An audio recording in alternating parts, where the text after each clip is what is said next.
इसकी जिम्मेदारी फिर हाफिज नईम रहमान साहब पर आती है कि उन्होंने क्यों इस बात को यकीनी नहीं बनाया, क्यों उन्होंने मीटिंग्स उनके साथ नहीं की, क्यों उनकी जो नाराज़गी थी उसको ख़त्म करने की कोशिश उन्होंने नहीं की। लेकिन इल्ज़ाम फिर हम पे आ गया है।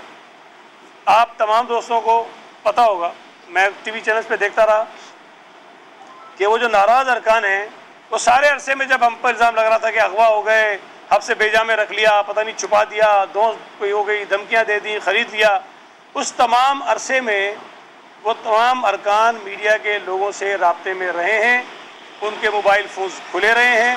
और अगर कोई अगवा हुआ, अगर कोई ज़बरदस्ती कहीं रखा गया, अगर किसी को ज़बरदस्ती वोट डालने से रोका गया तो ये जुर्म है और ये इल्ज़ाम हम पे था। तो अगर ये सूरत हाल थी तो मुझे ये बताया जाए कि PTI के कितने अरकान जो नहीं मौजूद थे कौंसिल में, जो वोट देने नहीं आए, उनकी फैमिलीज़ ने कोई पुलिस में दरख्वास्त दी हो, कोई किसी के ख़िलाफ़ FIR कटवाई हो, कोई कहीं जाकर एहतजाज किया हो, वो नहीं कर रहे थे। ये और चैम्पियन बन के आ गए कि जी ज़बरदस्ती उठा लिया है। एक रुकन की मैं बात करता हूँ, 3 दिन पहले मैंने टीवी पे देखा कि जी PTI का कोई UC का चेयरमैन जो है वो घर से अगवा हो गया, उसको ज़बरदस्ती लोग उठा के ले गए और उसकी कोई CCTV फुटेज भी आ गई है। मैंने खुद SSP को फ़ोन किया, रात में भी बात नहीं हुई, सुबह मैंने फ़ोन किया और उनसे मैंने कहा कि भाई ये टीवी पे फुटेज चल रही है, ये सारा हमारे गले में आ रहा है, मेहरबानी करो जाके उनसे चेक करो, FIR कटवाओ, अगर कोई लोग इसमें मुलविस हैं उनके खिलाफ कार्रवाई करो, उस बंदे को रिकवर कराओ। पुलिस उनके घर पे मुसलसल जाती रही, उनकी फैमिली का कोई आदमी पुलिस से बात करने को तैयार नहीं था, कोई आदमी FIR कटने को तैयार नहीं था, कोई आदमी थाने में दरख्वास्त देने को तैयार नहीं था। और इलेक्शन से 1 दिन पहले अचानक उसी आदमी की वीडियो आती है कि जी मुझे जो है ना कहीं वो रख लिया था, अब मैं इमरान खान को वोट देने आ रहा हूँ। अजीब तमाशा है। अगर कहीं उठा के रखा था तो पागल थे हम, इलेक्शन से 1 दिन पहले उसको छोड़ देते। दूसरी बात, इनके 3 अरकान जेल में थे। अगर हमें टाल मटोल करना होता, इनके वोट रोकने होते तो 10 बहाने हो सकते थे कि हम उनको जेल से ना लेकर आते। लेकिन वो लोग कल आए और फिरदौस शमीम नकवी के अलावा 2 लोगों ने उनको वोट किया। और ये भी मैं आपको बता दूं, फिरदौस शमीम नकवी को जेल से लेकर आना हमारा काम नहीं था, इसलिए कि उन्होंने हलफ ही नहीं लिया था, इसलिए कि वो वोटर ही नहीं थे। लेकिन नहीं लाते तो फिर शोर मचाते। उनका तो हक नहीं बनता था कि कल वो आएँ।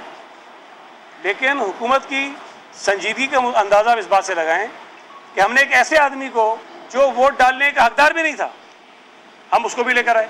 वो अंदर भी गए, मुझे नहीं पता क्या बातें की, लेकिन वोट उन्होंने नहीं डाला और कहा कि नहीं मैं तो असम्बली की रुकनीत जो अपनी वो रिटेन करूँगा और MP रहूँगा। अब इस सारी सिचुएशन में जो ये एक नैरेटिव बनाने की कोशिश हो रही है कि जी अक्सरियत के मुकाबले में अक़लियत जीत गई। आपको मैं याद कराता चलूँ, हाफिज नईम रहमान पहले दिन से जब से ये इंतखाबात हुए हैं इसी ज़िद के घोड़े पे सवार थे कि मैंने मेयर बनना है, उससे नीचे मैंने जाना ही नहीं। PTI की हिमायत तो बात की बात है, लेकिन बहरहाल आखिर तो किसी पे रहे। और मुझे बहुत अफसोस होता है कि जमात इस्लामी एक पुरानी मजहबी सियासी जमात है, कुछ सियासी रवादारी का मुजाहरा करें, कुछ कराची शहर को अगर मसाइल हल करने की बात है तो उसका एहसास करें। चलो जी आप मेयर बन सकते थे, नहीं बने, कोई भी वजह थी, तो भाई आप खुद ताउन का हाथ बढ़ाएं कि हम कराची के लोगों की मिलकर खिदमत करना चाहते हैं। वो नहीं कर रहे, हम कर रहे हैं।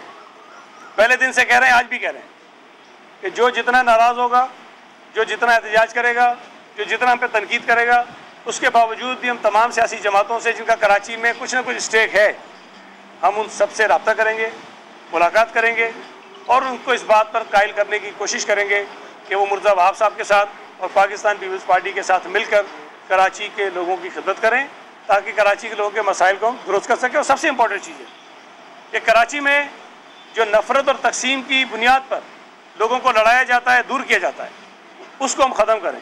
और अगर कोई दयानतदारी के साथ इस गलीज़ किस्म की सियासत को शहर से ख़त्म करना चाहता है तो फिर मैं समझता हूँ कि वो पीपल्स पार्टी के साथ खड़ा होगा। तनकीद करें, मैं नहीं कहता ना करें, भाई हम अगर काम दुरुस्त ना करें आप लोगों को बताएं, आप जो एहतजाज कर सकते करें, लेकिन बुनियादी तौर पर शहर के लोगों को तकसीम करने का जो अमल है, जो साजिशें हो रही हैं, उसका हिस्सा जमात इस्लामी बदकिस्मती से कुछ बनी है, लेकिन उनको अब मज़ीद इसमें बनना नहीं चाहिए। कल एक खबर मैंने कहीं देखी टीवी पे कि वो झगड़ा इसलिए हो गया कि जी कुछ UC के जो चेयरमैन थे उनको अंदर नहीं जाने दिया जा रहा था।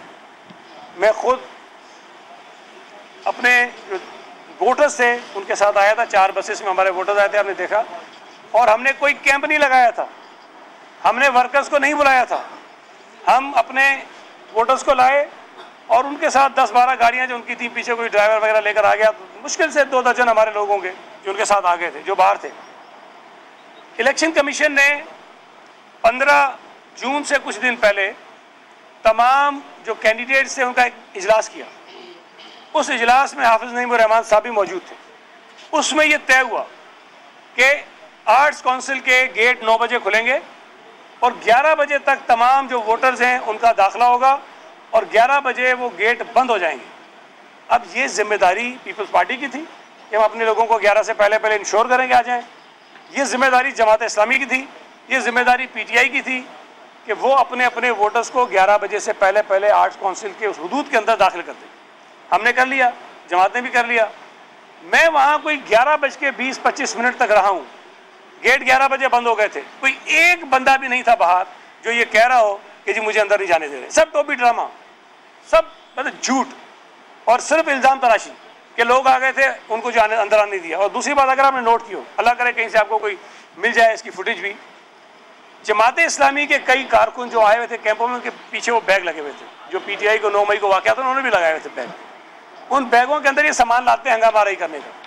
मुझे बताइए कि वहाँ इतने पत्थर कहाँ से आ गए इनके पास, जो धड़ाधड़ी उन्होंने पथराव शुरू कर दिया था। मुझे ये बताइए कि इनका कैंप तो यहाँ लगा हुआ था फवारा चौक पर, ये कैसे पहुँच गए वहाँ पर, क्यों आए उधर आके उन्होंने पथराव किया? हमारे लोग तो उस तरफ खड़े हुए थे। उसके बाद ये सारी सूरत पैदा हुई। और ये मैं समझता हूँ कि अगर हाफिज नईम रहमान की 14 जून की रात की प्रेस कॉन्फ्रेंस आप सुने, उस प्रेस कॉन्फ्रेंस में वो वाज़ेह तौर पर थ्रेट दे रहा था और वो ये कह रहा था कि अगर हम ये ऐसा हुआ तो हम ये कर देंगे, हम ये कर देंगे, हम पूरे शहर के लोग इकट्ठे कर देंगे। हम उन्होंने करने की कोशिश की है। अब अलग बात थी कि जितनी तादाद वो लोगों की इकट्ठी करना चाहते थे शायद उतनी वो इकट्ठे जो है वो नहीं कर सके। मैं एक मरतबा फिर हाफिज नईम रहमान साहब से, पीटीआई के दोस्तों से और बाकी एमक्यूएम के दोस्तों से गुजारिश करूँगा कि आइए बैठकर कराची शहर के मसाइल को हल करने के लिए साथ मिलकर चलें और जो नफ़रतें, जो दूरियां पैदा करने की कोशिश माजी में शहर के लोगों के दरमियान की गई है उसको नाकाम बनाएं और हम किसी तरह से आगे बढ़ें। अच्छा सईद भाई, कब से एक उसने हलफ ना उठाया था, उसके बावजूद कल उसको प्रोटेक्शन ऑर्डर पे नहीं लाया गया।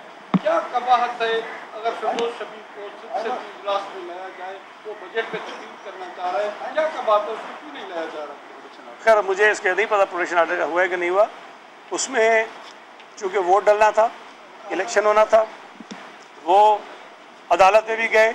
हम भी पहले से कह रहे थे कि जो वोटर होंगे उनको लाएंगे, लेकिन अदालत ने भी कहा कि जो अरकान जेल में है उनको आप पेश करें। हमने पेश कर दिया। मैं तो कह रहा हूँ कि हमारी अगर इसके अंदर बददियानती होती हम तीनों को ना लाते। बहुत जवाब हो सकते थे उनको ना लेने की, और फिरदौस शमीम नकवी का तो लाने का कोई जवाब ही नहीं था, लेकिन उसके बाद भी उनको लेकर आए। असम्बली में अगर वो आना चाहते तो मेरा ख्याल है कि शायद यही कन्फ्यूजन होगा, चूँकि वो उधर भी ओथ नहीं ले रहे थे, रिज़ाइन भी नहीं कर रहे थे, छोड़ भी नहीं रहे थे। शायद ये है कि इसका सबब हो, लेकिन वो स्पीकर साहब इसका फैसला करेंगे।